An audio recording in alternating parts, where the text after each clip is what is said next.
question that I have for you, which is intended to be a very short one, but it leads into a more interesting question. So this is, do you use generative AI tools, Charles? I do. I use ChatGPT. I use Midjourney. I sometimes use Microsoft's Copilot. Yeah.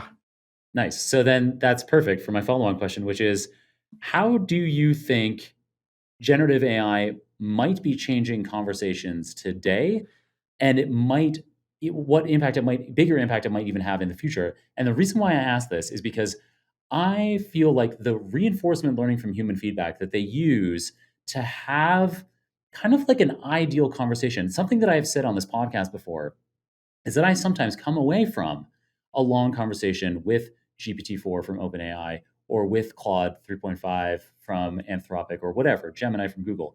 I come away from those conversations having felt like somebody has really been listening to me. And I'm nicer to random strangers in the street in Manhattan after one of those computer conversations.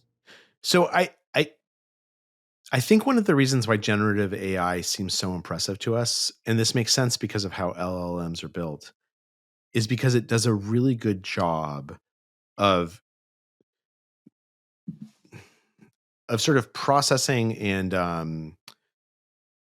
I don't want to say mimicking because that sounds dismissive, but of learning how to make into processes the fundamental elements of conversation, right? Now, that being said, there is a distinction between being able to mimic a really good conversation, being able to break down a conversation into its component parts, and then being able to execute on those parts and achieving real connection with other people. So my guess is that when you have, so I have a 15-year-old son. The way he uses ChatGPT is that when he reads a book that none of his friends have read, he has a conversation with ChatGPT about the book. And it helps him understand his own ideas about the book better. It exposes him to new ideas about the book because ChatGPT has all this, critical theory and criticism and reviews of the book. And it's a very valuable thing.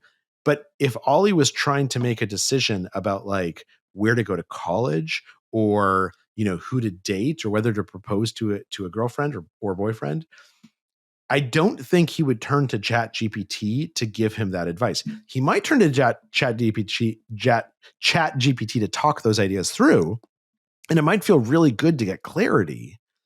But at the end of the day, what ChatGPT does is it does not generate new bespoke perspectives based on experience for the issue that you're confronting.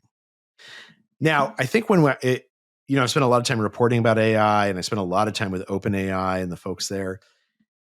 I think that when they talk about artificial general intelligence or they talk about, the singularity in the future, they imagine a day when the AI becomes as close to conscious that it can evaluate a situation independent of the determination of its training and make judgment calls.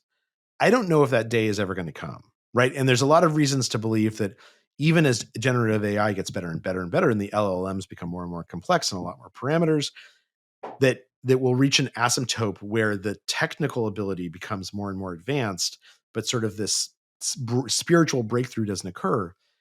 But it is very unlikely to me that if your grandmother passed away, that it would feel the same talking about your grandmother to ChatGPT as it would be talking to your mom.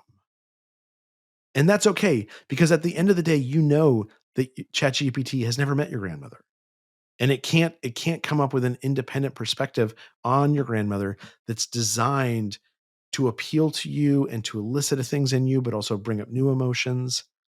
And that's okay. That's not what we should look. We are surrounded by people who can do that. We don't need generative AI to do that.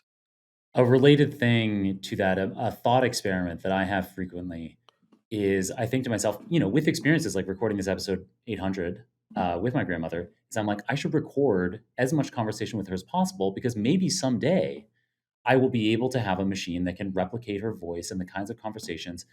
But then I have this kind of, I'm like, that doesn't seem likely to me. That doesn't seem as, and I've been surprised by AI advances in recent years, but it seems unlikely to me that I will ever be able to recapitulate in a machine the quality of the experience that I have with her, even if it can perfectly mimic the things she would say and the way she would say it. Absolutely. And the truth of the matter is, the reason why is because when it's something you love about your grandmother is that she surprises you, right? I mean, Mhm. what's interesting is that as Mhm. people age, my father passed away about 7 years ago. As people age, if they have any cognitive decline, they tend to start surprising us less, right? They fall back into patterns more easily, and they tell the same stories sometimes, and that's okay because we bring a love to it that keeps that relationship fresh.